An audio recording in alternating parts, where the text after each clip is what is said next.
Muy bien, pues muy buenas tardes. Estoy encantada de recibir esta tarde en la Real Academia al presidente de la Real Asociación de Hidalgos de España, a don Manuel Pardo de Vera y Díaz, que ha hecho un enorme esfuerzo por estar en el inicio de este acto que coincide con otro que también va a reclamar su presencia en unos minutos, que es el mismo en el que está la directora de la casa, que me ha pedido que les exprese su pesar por no poder estar aquí esta tarde. Pero bueno, eso me da la oportunidad de saludarles yo misma y de darles la bienvenida por haber estado esta tarde aquí. Celebramos con el inicio de este ciclo de conferencias que la Asociación de Hidalgos de España haya decidido en este año 2023, y gracias a los buenos oficios de nuestro secretario don Feliciano Barrios, pasar del anterior estatus de benefactor al de protector. Una decisión que nos ha llenado de satisfacción y que supone seguir cumpliendo por su parte, aunque con un más alto grado de compromiso, con los objetivos de la Real Asociación de Hidalgos, que son, entre otros, y según figura en sus estatutos, los de fomentar la cultura y la historia de España de forma eficiente, profesionalizada y moderna.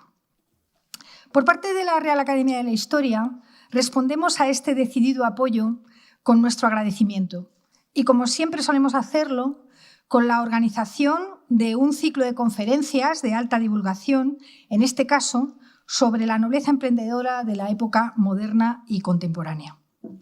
Lo haremos mediante la participación del profesor titular de la Universidad Complutense de Madrid y académico correspondiente de nuestra casa, Santiago Martínez Hernández, que se ocupará de analizar el papel de la nobleza al servicio de la monarquía hispánica el próximo 28 de noviembre. Y lo hará también nuestro académico de número, don Octavio Ruiz Manjón, que nos acompaña aquí también esta tarde, y que analizará el papel de la nobleza en la sociedad liberal de los siglos XIX y XX. Su conferencia será el 4 de diciembre. Por mi parte, inicio este ciclo con la conferencia titulada Nobleza y prosperidad empresarial en la primera época moderna. Esta conferencia está programada con el fin de abordar con una mirada crítica la cuestión de la teórica incompatibilidad entre la condición nobiliaria y las actividades empresariales, mercantiles o financieras, y la supuesta falta de mentalidad emprendedora de los nobles en su más amplio sentido. Algo que ha constituido uno de los tópicos más comentados de la historia económica, social e incluso cultural de la edad moderna europea durante décadas.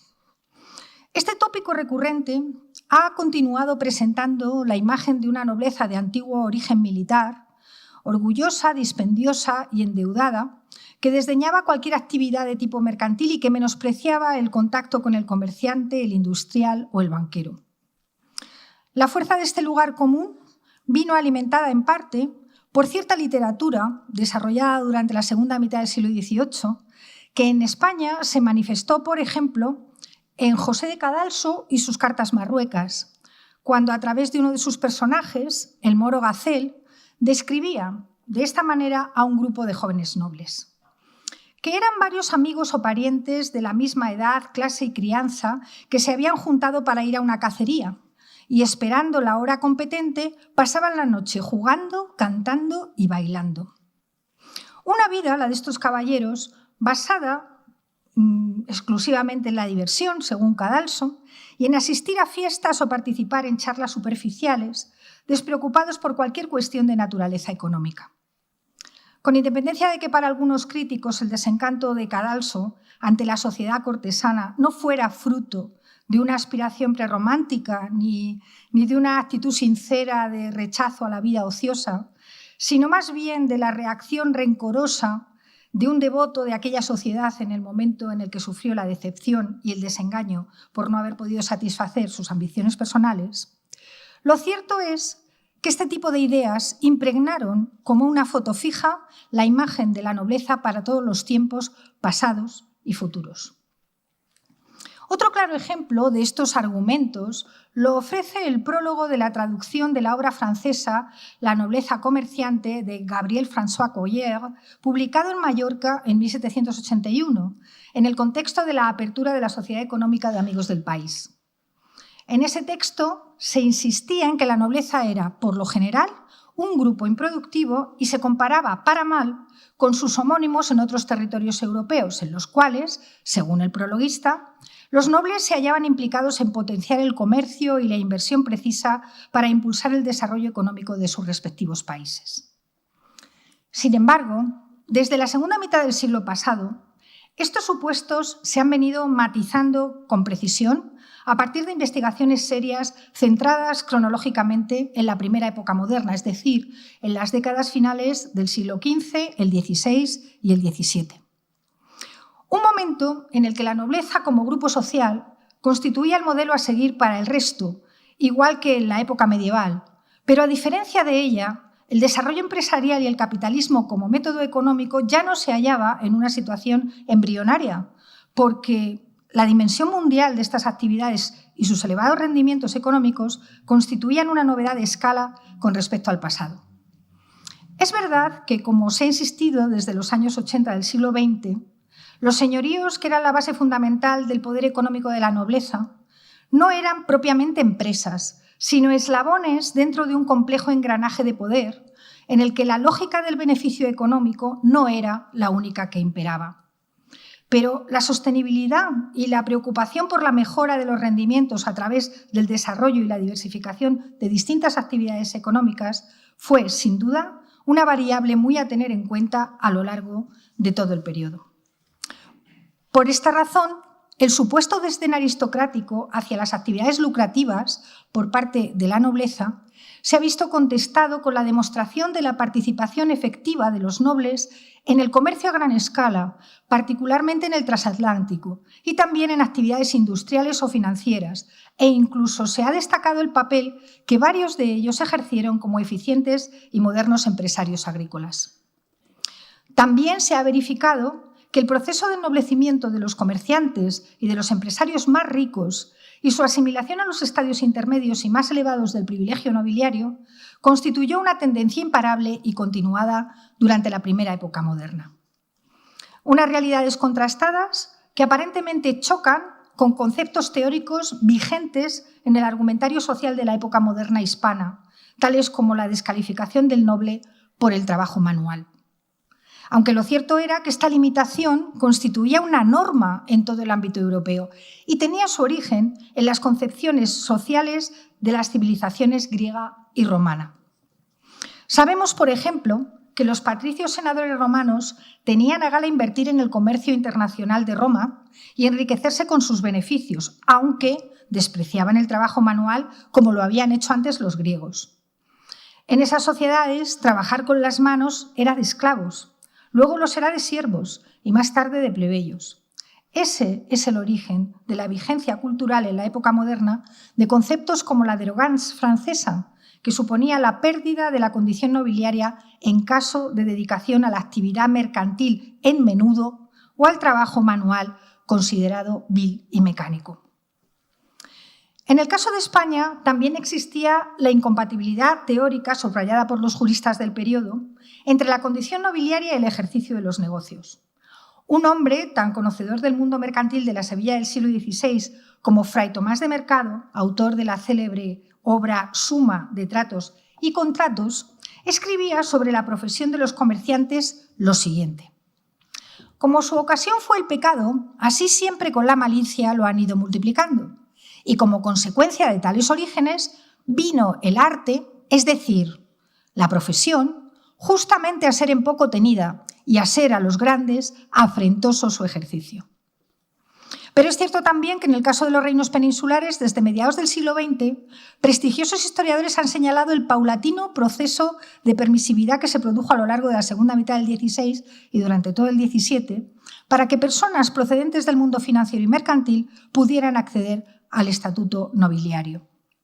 Esta permisividad tuvo su reflejo, por ejemplo, en las definiciones de las distintas órdenes militares, en las cuales no se incluían como oficios viles que impedían alcanzar ese privilegio el comercio internacional o marítimo, ni la realización de grandes operaciones de préstamo a la corona, es decir, los conocidos asientos. Durante el siglo XVII, y particularmente en el reinado de Felipe IV, con el valimiento del conde duque de Olivares, se insistió en que las actividades comerciales y financieras no implicaban la pérdida de nobleza, sino que incluso ayudaban a reforzarla. Mientras juristas y teólogos españoles de los siglos XVI y XVII vinieron en auxilio de todas estas teorías. Así encontramos a un Guevara o a un Azpilicueta para el siglo XVI y a un Pérez del Barrio para el siglo XVII que defendían la honorabilidad del oficio que desempeñaban los grandes hombres de negocios y, por tanto, la plena posibilidad de alcanzar un lugar destacado en el estamento nobiliario.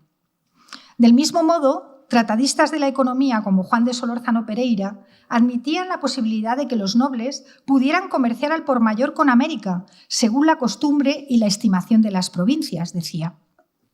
La misma opinión manifestaba el secretario de la Casa de la Contratación de Sevilla, José de Beitia y Linaje, en su obra Norte de la Contratación de Indias, cuando señalaba el hecho de que no solo caballeros muy calificados, sino títulos de Castilla cargan para Indias, lo que significaba hacer una defensa explícita de la práctica comercial al por mayor y del honor que correspondía a estos comerciantes dentro de la sociedad, algo que desarrolló también Mateo López Bravo en su De Rege et Regendi Ratione. Eran todos discursos similares a los que se generaron en la Francia de Richelieu y de Luis XIII y que unos años después, durante el reinado de Luis XIV, se impusieron en el modus operandi del gobierno del Rey Sol, de modo que en 1696 Luis XIV proclamó un edicto en el que decretaba el ennoblecimiento de 500 súbditos a cambio de servicios económicos, mientras permitía que siguieran ejerciendo su actividad profesional. El edicto decía lo siguiente: estas 500 personas serán seleccionadas de entre las más destacadas por sus motivos y virtudes y buenas cualidades. Entre ellas se incluirán negociantes y comerciantes de venta al por mayor, lo que podrán continuar haciendo sin perder la mencionada condición de nobleza. También en Inglaterra, algunos lores eran los mayores empresarios industriales durante la segunda mitad del siglo XVI y la pequeña nobleza participó activamente en las primeras compañías de su comercio colonial. Por esta razón se interpretó a priori y desde aquí que era un país en el que la relación entre las actividades empresariales y la nobleza resultaba bastante fluida. Sin embargo, encontramos indicios suficientes para considerar que la condición del hombre de negocios no ennoblecido era bastante parecida a la que soportaban los que se dedicaban a esa misma actividad en el continente. Así lo denunciaba el teórico mercantilista británico Thomas Moon en su conocida obra titulada La riqueza de Inglaterra por el comercio exterior. Esta es. Discurso acerca del comercio de Inglaterra con las Indias occidentales, publicada en 1630. Tras alabar el desempeño de esta profesión y su valor, el autor lamentaba que los hombres dedicados al comercio recibieran poca consideración del Estado y de la sociedad en general, razón por la cual señalaba que los comerciantes más ricos compraban tierras, se convertían en rentistas y abandonaban sus actividades originarias. Es decir, describía para Inglaterra el fenómeno que se ha denominado en España la traición de la burguesía. A pesar de que hablar de traición y de burguesía como clase a la que se tuviera conciencia de pertenecer resulta anacrónico para los siglos XVI, XVII e incluso XVIII. De hecho, en Inglaterra, durante la segunda mitad del siglo XVII, se hizo de rigor la comparación entre la solidez de la burguesía holandesa y la debilidad de la británica, a partir de un hecho comprobado cuál era la negativa de los hijos de los hombres de negocios ingleses a seguir la profesión paterna. Son todos argumentos que señalan que la consolidación y consideración social de los grandes hombres de negocios ingleses no fue ni tan fácil ni tan automática como a veces hemos creído. En realidad, los hombres de negocios en toda Europa, cuando podían, se ennoblecían, siguiendo los parámetros sociales de la época. Adquirir el estamento nobiliario daba reconocimiento, poder e incluso nuevas oportunidades para seguir enriqueciéndose o emprender negocios y, desde luego, para continuarlos. Llegado a este punto, y tras este rápido repaso por los hitos de tolerancia y los límites teóricos de la actividad empresarial de los nobles en la temprana época moderna, voy a abordar en esta segunda parte de la conferencia algunos ejemplos de nobles empresarios de este periodo que operaron en el seno de la monarquía hispánica, y lo voy a hacer dedicando mi atención a los nobles titulados, es decir, a personas pertenecientes a la alta nobleza que lo eran cuando impulsaron actividades económicas que hoy calificaríamos de empresariales. Es sabido que desde mediados del siglo XV, en los puertos bajoandaluces, se perfiló un importante grupo naviero involucrado en las expediciones atlánticas, destacando entre ellos varios miembros de la gran nobleza señorial, que, aparte de tener el control territorial sobre las tierras conquistadas del sur ibérico, habían tomado posiciones en las zonas del litoral. Lo cierto fue que la economía del Valle del Guadalquivir, desde la conquista cristiana, estuvo abierta al doble movimiento exportación-importación de sus puertos, y que los nobles allí establecidos se beneficiaron de aquellas actividades. Por ejemplo, el primer duque de Medinaceli, Luis de la Cerda y de la Vega, en marzo de 1493, impulsor del famoso Palacio Renacentista de Cogolludo en Guadalajara, solicitaba en marzo de ese año, 1493, a los Reyes Católicos la merced de poder enviar cada año a las tierras recientemente descubiertas varias carabelas suyas. Igual interés suscitó el descubrimiento en la casa de los Medina Sidonia, asentados en Sanlúcar, y en las villas marítimas de la costa onubense, bajo el control de la rama secundaria de los Portocarrero. A la vista de estas evidencias, solo por inercia puede mantenerse el tópico manido de una nobleza al margen de la negociación mercantil.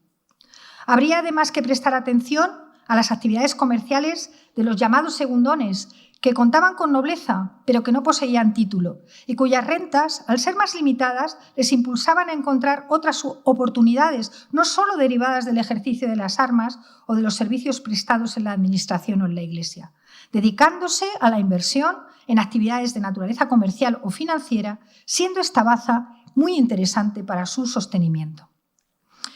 No obstante, como decía al principio, me voy a encargar en esta charla de visibilizar específicamente algunas actividades de nobles titulados que hoy calificaríamos de protoindustriales, dejando para otro momento las comerciales más conocidas,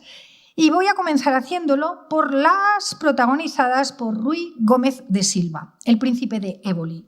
que fue gran impulsor e importante beneficiario de la industria sedera de Pastrana, en la actual provincia de Guadalajara.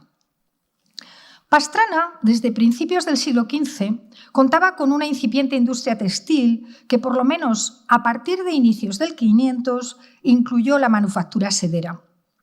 La primera referencia probatoria de esta actividad con la que contamos es la orden dada por el gobernador de Zorita en 1528 para que en el término de Pastrana se plantaran moreras, evitando así tener que ir a Murcia para proveerse de la materia prima necesaria para elaborar los paños.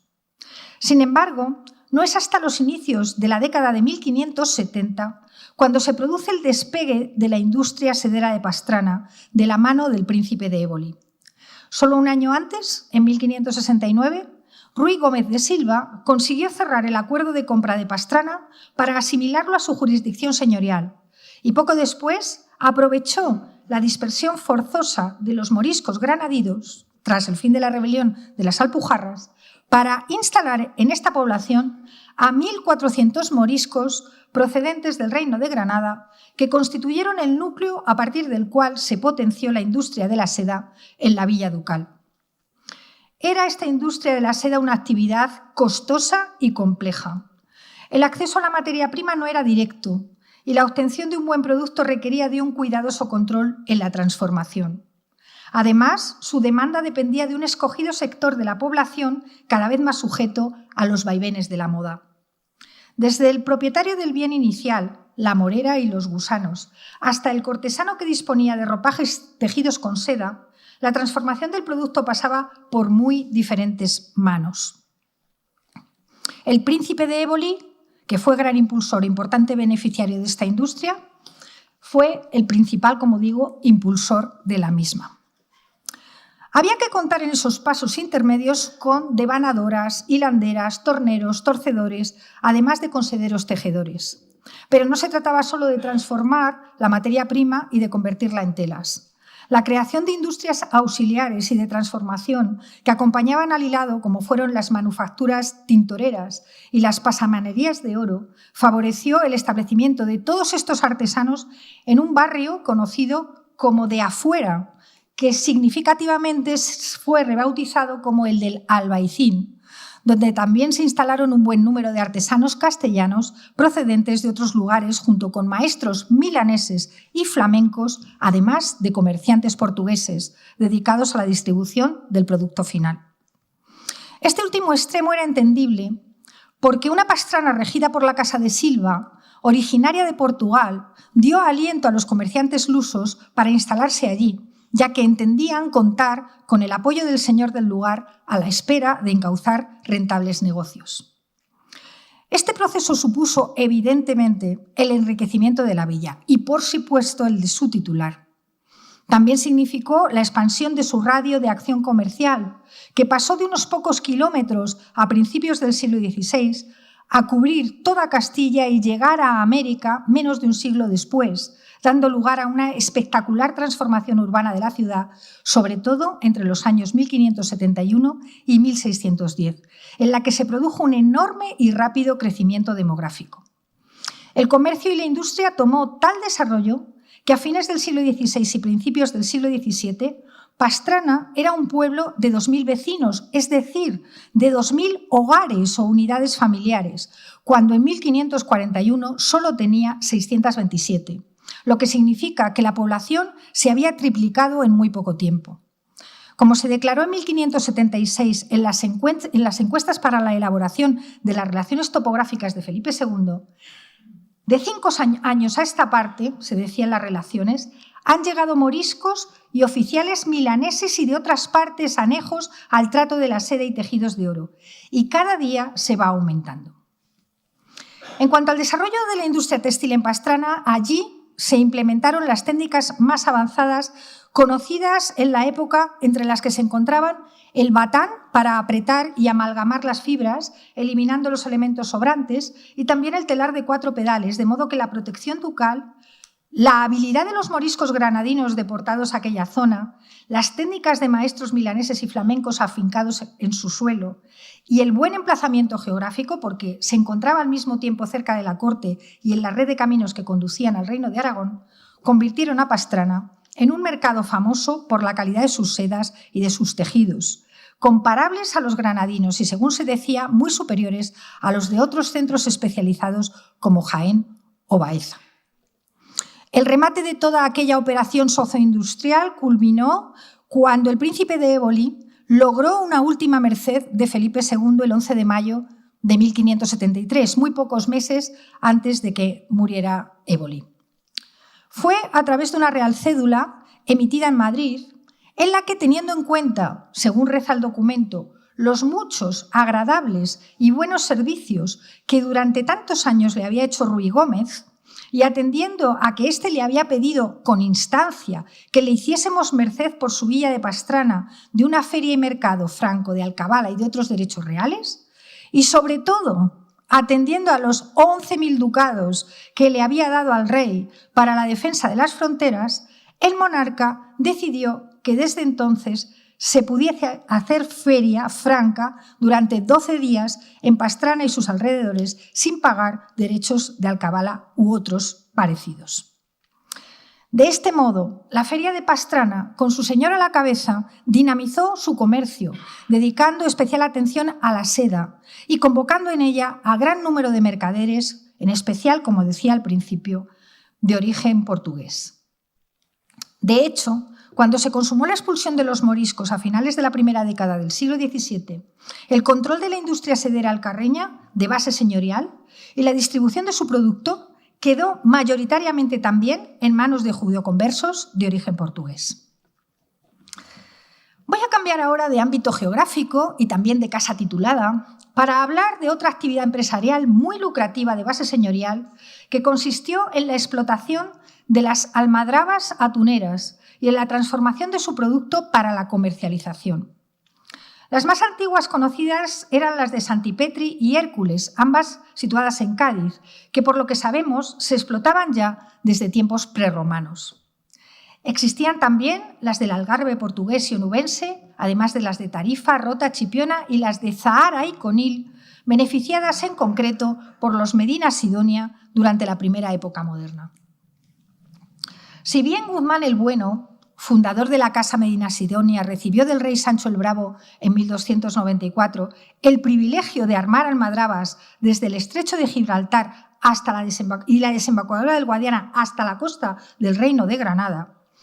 y sus sucesivos titulares lucharon por retener este amplísimo monopolio, otros nobles quisieron participar en el reparto de los pingües ganancias que proporcionaba aquella actividad, desatando varios pleitos a lo largo del tiempo. Tal fue el caso de los Enríquez, almirantes de Castilla, que pleitearon de 1445 a 1457 contra los duques, buscando su derecho a armar almadrabas en Tarifa. O Rodrigo Ponce de León, que lo hizo en 1477 con las de Cádiz. También la propia corona intentó recortar este monopolio en 1599 sin poder lograrlo, porque la justicia falló a favor de los duques. Si bien la corona había logrado revertir la ciudad de realengo de Gibraltar a principios del XVI y lo hizo de igual modo con Sanlúcar de Barrameda a mediados del siglo XVII. Pero si los privilegios otorgados a los Medina Sidonia fueron periódicamente contestados y dieron lugar a litigios y a una variada jurisprudencia en la que ahora no me es posible profundizar, lo cierto fue que la explotación de los recursos pesqueros almadraberos reportaron a la casa importantes rentas durante toda la época moderna. La pesca del atún en las almadrabas de la Andalucía atlántica era estacional y estaba sujeta a los ritmos naturales de traslación de los atunes que transitaban entre el Atlántico y el Mediterráneo para desovar. Primero lo hacían del océano al mar y luego de vuelta en sentido inverso del Mediterráneo al Atlántico. La técnica de pesca consistía en crear tramos de redes fijas y móviles desde el fondo del mar hacia la costa a una determinada distancia, con el fin de acorralar a los atunes en su trasiego.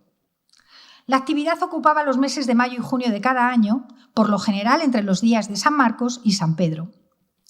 Contamos con alguna descripción de estas labores para el siglo XVI a cargo de uno de los cronistas de los Medina Sidonia, en concreto de Pedro de Medina. Este historiador cuantifica la pesca de atunes hacia 1540 en Conil y Azahara, es decir, en tiempos de Carlos V y cuando el titular de la casa era Alonso Pérez de Guzmán y Zúñiga, el quinto duque de Medina Sidonia, entre las 40.000 y las 60.000 piezas anuales. En la actualidad, contamos con un estudio de Francisco García García que ha estudiado la explotación almadravera de los Medina Sidonia al completo, en todas sus ubicaciones a lo largo de la época moderna. En concreto,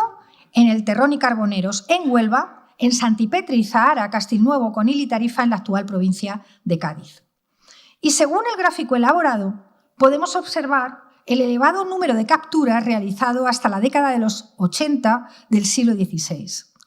Como podemos ver en el gráfico, los niveles máximos se alcanzaron en la parte central de dicho siglo. El número de capturas decreció de modo notable a finales del 500, recuperándose en el siglo XVII, pero no superando nunca las 40.000 capturas, frente a los máximos de 120.000 atunes pescados en algunas temporadas del siglo anterior. Durante la última década del siglo XVII y el primer cuarto del XVIII, las capturas se redujeron al mínimo para incrementarse levemente por debajo de los 20.000 hasta fines del siglo XVIII, como digo. De la espectacularidad y naturaleza de estos trabajos se da cuenta en la obra titulada Crónica de los muy excelentes duques de Medina Sidonia, condes de Niebla, en la que el cronista afirmaba que hay atún que ha menester 10 hombres para sacarlo del agua arrastrándolo a tierra. Tienen estos atunes comúnmente 8 o 10 pies de longura y más o menos hay atún algunas veces tan grande cuanto una carreta puede llevar. Conil o Azahara de los atunes eran lugares en los que no solo se pescaba, sino que se desplegaba toda una industria de transformación conservera para su posterior comercialización. Las capturas se colgaban en perchas para ser desangradas, después se cortaban y salaban y finalmente se embalaban en barriles para enviar el producto a los diferentes mercados. No hay que olvidar que el atún era provisión necesaria y forzosa para las armadas, flotas y galeras reales, ya que se consideraba que era el producto pesquero de más larga duración. También era de obligado consumo para monasterios y lugares apartados de la mar y para la corte en los días de Cuaresma. Todas estas actividades extractivas y de transformación se monitorizaban desde la casa nobiliaria, si bien la pesca evidentemente se arrendaba a armadores privados. Los establecimientos de transformación también pertenecían al mayorazgo del ducado y del mismo modo eran arrendados a terceros para su explotación, pero firmemente monitorizados. Unos derechos que fueron preservados y vigilados de forma directa durante el siglo XVI y más tarde por los sucesivos administradores generales o presidentes de los estados de Medina Sidonia a lo largo del resto de la Edad Moderna. Otra industria de transformación alimenticia, aunque en este caso destinada al consumo de lujo, fue la caña de azúcar, que tuvo una estrecha relación con la Casa de los Borja y el Ducado de Gandía. Como es sabido, el cultivo de la caña de azúcar tiene sus raíces en el lejano Oriente y su implantación en Occidente es la historia de un largo viaje desde India y China hasta las tierras del Levante ibérico. Las huertas de esta zona contaban con los parámetros climáticos necesarios para la implantación intensiva del cultivo, entre 19 y 20 grados centígrados en época primaveral y estival, con suficientes horas de sol y sin heladas. También era necesario contar con abundante agua para el riego y con suelos arcillosos y calcáreos, fundamentalmente de aluviones, porque la cal tenía un efecto beneficioso en la planta. Por último, se necesitaba asimismo vías de acceso a la plantación y a los lugares cercanos a las plantas de transformación. Desde 1485, cuando la villa de Gandía fue comprada a Fernando el Católico por el entonces cardenal Rodrigo de Borja, más tarde Alejandro VI para su hijo Pedro Luis, comenzó a forjarse un verdadero ducado del azúcar, que adquirió su plenitud durante la regencia de María Enríquez, la viuda del segundogénito del Papa Juan de Borja y abuela del cuarto duque, bien conocido porque fue San Francisco de Borja. María Enríquez, como regente del ducado de Gandía, consiguió casar a su hijo con la heredera del condado de Oliva para unir los dos grandes estados azucareros valencianos. Desde entonces, entre 1497 y 1543, consolidaron un estado señorial compuesto por numerosas villas, lugares, señoríos y baronías adquiridos por el linaje en el Reino de Valencia, siguiendo los designios y proyectos del que fuera Papa Alejandro VI. Cuando los Borja compraron el ducado de Gandía, ya era uno de los principales territorios productores de azúcar de Europa. Desde principios del siglo XV, el conde de Oliva había importado de Sicilia el método de cultivo de la caña y las técnicas de extraer el azúcar con la ayuda de maestros azucareros sicilianos, de modo que ya en el primer cuarto del siglo XV existían al menos 14 establecimientos dedicados a este fin en la zona. El señorío borgiano, articulado alrededor del negocio del azúcar, requería para la obtención del producto final contar, obviamente, con plantaciones de caña de azúcar o cañamiel, pero además era preciso construir molinos de caña o trapiches y contar además con una buena cadena de distribución comercial. Las instalaciones para la obtención del azúcar se llamaban ingenios cuando eran movidas por la fuerza hidráulica, mientras que los trapiches eran más primitivos y lo hacían mediante tracción animal. Junto a la maquinaria de la molienda se colocaba una prensa, elemento necesario para extraer todo el jugo de la caña, que una vez obtenido se canalizaba hacia una vasija grande en la zona de las calderas, situada en la llamada cocina. Había que hervir el jugo de la caña para separar los diferentes componentes y concentrar la sacarosa. Esto implicaba la utilización de calderas de cobre que se ponían al fuego en fogones o fornallas alimentados por gran cantidad de leña. Los Borja apostaron muy fuerte por esta industria y, de hecho, su trapiche fue el que consiguió un mayor volumen de producción en la zona con una actividad constante e ininterrumpida a lo largo del siglo XVI y hasta 1609, fecha de expulsión de los moriscos. El sistema tradicional de producción consistía en que mientras que el señor otorgaba las tierras, los molinos y la mano de obra, casi siempre morisca, un maestro azucarero, generalmente siciliano, aportaba una parte del capital y sobre todo su experiencia y conocimiento sobre la elaboración azucarera. Este sistema tradicional cambió con la llegada de los Borja, que implantaron un modelo nuevo basado en la gran explotación.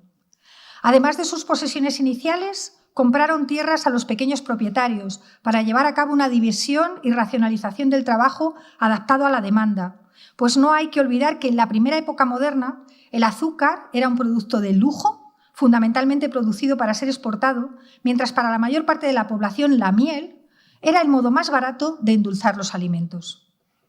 Los Borja también llegaron a establecer una porción mínima de tierra que podía destinarse a la producción de la caña y crearon centros comarcales para la fabricación de los recipientes de cerámica destinados al almacenaje y transporte del azúcar, por ejemplo, en Villalonga y Potries.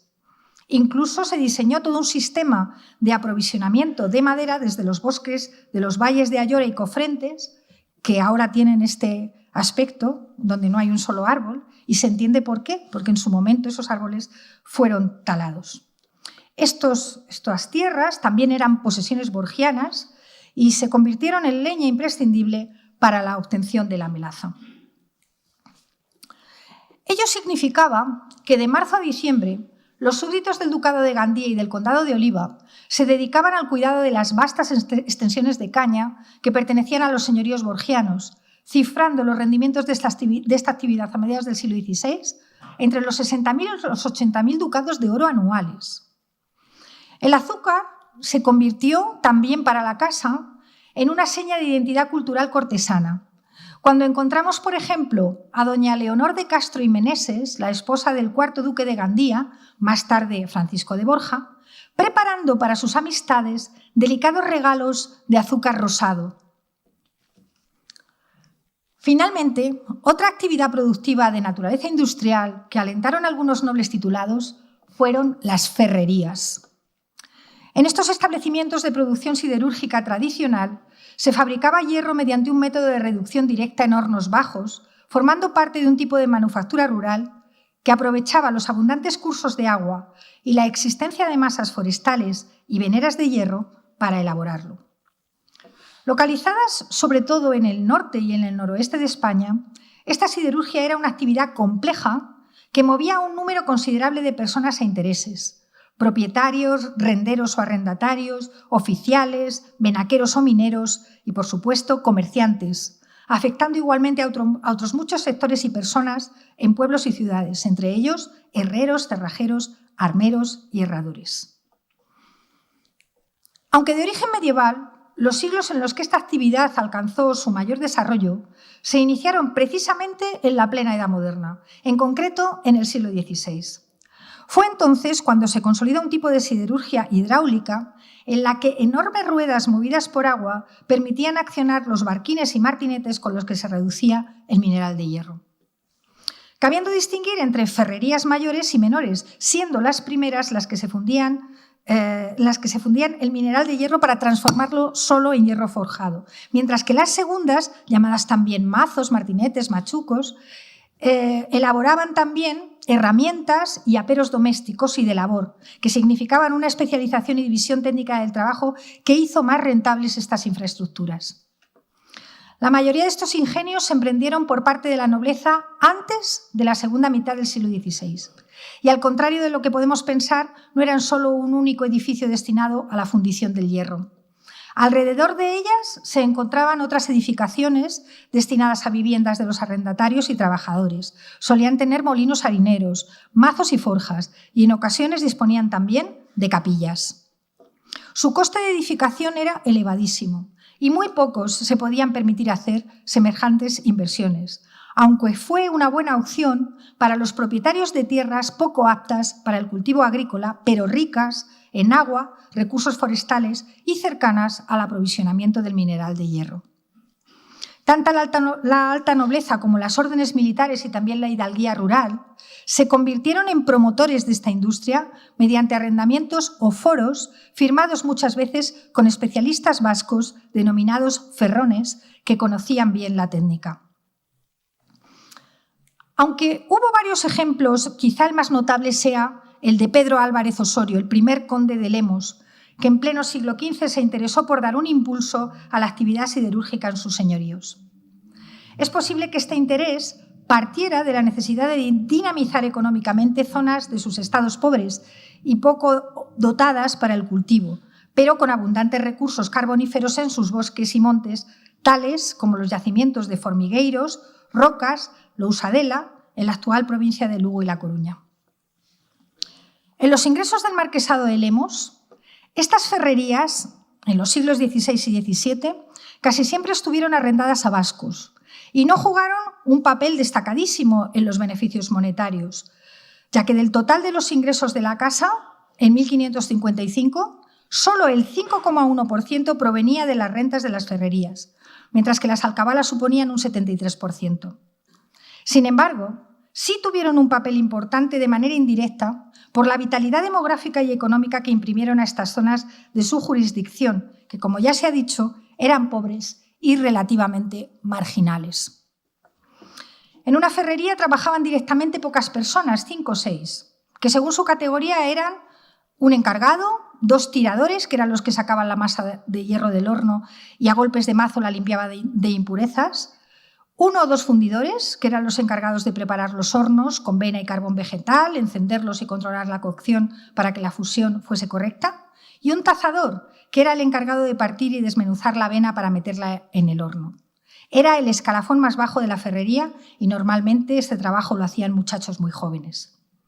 Pero a ellos había que sumarles los llamados raguadores, que calcinaban el mineral, los carpinteros, que reparaban los barquines, las ruedas o los árboles de las máquinas, los marinos, que transportaban el mineral en barco cuando ésta procedía de fuera de la zona, las personas que descargaban los barcos y que a menudo, aunque nos extrañe, eran mujeres, los arrieros o carreteros, que la llevaban hasta la ferrería, los carboneros, que hacían el carbón vegetal y que normalmente eran campesinos pobres que contrataban con el propietario de la instalación un número de cargas que hacían en los meses de verano. También los arrieros, que traficaban el hierro en puntas o los productos manufacturados, y los herreros, que en sus fraguas instaladas en su casa o en alguna construcción anexa fabricaban aperos, clavos o utensilios de cocina. De Lemos fue también, a finales del siglo XV, las ferrerías del Selmo leonés, nombradas Arnado y Pontepetre, y las del Valle del Valcarce, Herrerías y Sanfiz en el Bierzo. Estas últimas, las del Bierzo, pasaron por herencia a los marqueses de Villafranca, que además adquirieron en el siglo XVI en la misma zona las de Marciel, cerca de Bembibre. Tras la muerte del primer conde de Lemos, Pedro Álvarez Osorio, a su hija Juana Osorio Bazán, futura marquesa de Villafranca, le correspondieron las tierras bercianas del condado de Lemos y dentro de ellas le cupieron en suerte las ferrerías. Del mismo modo, en 1528, Pedro de Toledo y María Osorio y Pimentel, segundos marqueses de Villafranca, con licencia de Carlos I, crearon su mayorazgo e incluyeron las ferrerías entre los bienes que vincularon al mismo. Los datos que conocemos parecen confirmar, por tanto, que durante los siglos XVI y XVII la producción de cada una de estas ferrerías en la zona del Bierzo alcanzó los 500 quintales anuales, con una producción de entre 60.000 y 100.000 kilos de hierro. De que la posesión de ferrerías era una riqueza valorada por la casa de Lemos, no solo dan noticia los libros de cuentas, también dan testimonio textos de sus gustos culturales reflejados, por ejemplo, en esta fiesta teatral, cuyo autor pudo ser el jesuita Diego García Rengifo, titulada Comedia de la invención de la sortija, representada en 2 partes por los colegiales jesuitas de Monforte de Lemos en 1594. Lo hicieron para agasajar la llegada en el verano de ese año del arzobispo de Sevilla, don Rodrigo de Castro, a la localidad lucense. La representación tuvo lugar en algún espacio representativo de Monforte de Lemos, quizá en el primitivo colegio jesuita, mientras se construía el definitivo, o quizá en el propio Palacio Castillo de los Condes, quienes asistieron al espectáculo y se citan repetidamente en el texto pleno de encomios hacia los estos condes de Lemos, y muy en particular hacia la condesa doña Catalina de Zúñiga. En este contexto, cuando se glosaban en la obra las alabanzas de la riqueza en las tierras gallegas, se reservó un lugar especial para referirse a la extracción y laboreo del hierro, mencionado incluso en los versos algunas de las ferrerías existentes entonces, en especial las cercanas a Monforte. Así se introducía en la cuarta escena de la segunda parte a Vulcano, dios del fuego y de los volcanes, forjador del hierro con el que se fabricaban armas y útiles de trabajo, momento hábilmente escogido por el autor para nombrar las principales ferrerías de Galicia vinculadas con los lemos, y que fueron, en el caso de la obra, Incio, Paleiras y Loureiro. Otros miembros de la alta nobleza, como el conde de Ribadavia o el marqués de Astorga, también fueron promotores de ferrerías, o al menos las poseyeron. El primero explotó la de Valdeorras en Orense durante el siglo XVI. El marqués de Astorga, por su parte, construyó la ferrería asturiana de Montealegre, posiblemente en el siglo XV, aunque la vendió a principios del XVI. Al lado de esta nobleza, otros grandes promotores de ferrerías fueron las órdenes militares de Santiago y San Juan de Jerusalén, propietarias de extensas zonas en la provincia de Lugo, y la pequeña nobleza hidalga, que se embarcó igualmente en el siglo XVI en la industria del hierro, de la que obtendría sustanciosos beneficios. Podríamos añadir más ejemplos, como el de la gestión de las almonas o fábricas de jabón de Sevilla por parte de los Afán de Ribera, cuyos ingresos a principios del siglo XVII fueron muy importantes para el mantenimiento de las rentas de don Fernando Afán de Ribera y Enríquez en tiempos de Felipe III. Pero creo que ha quedado suficientemente documentado que la preocupación de los titulares de las casas nobiliarias por la mejora de sus rendimientos económicos a través de actividades protoindustriales es un factor a tener en cuenta a la hora de comprender con un conocimiento más completo la gestión de los patrimonios señoriales y de las funciones económicas que estos cumplieron en la temprana época moderna.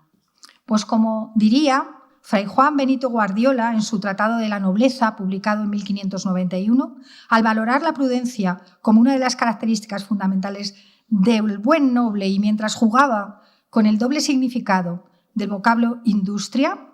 con industria mejor que con la espada, que no por ser las gentes poderosas podrán con solas fuerzas hacer nada. Muchas gracias.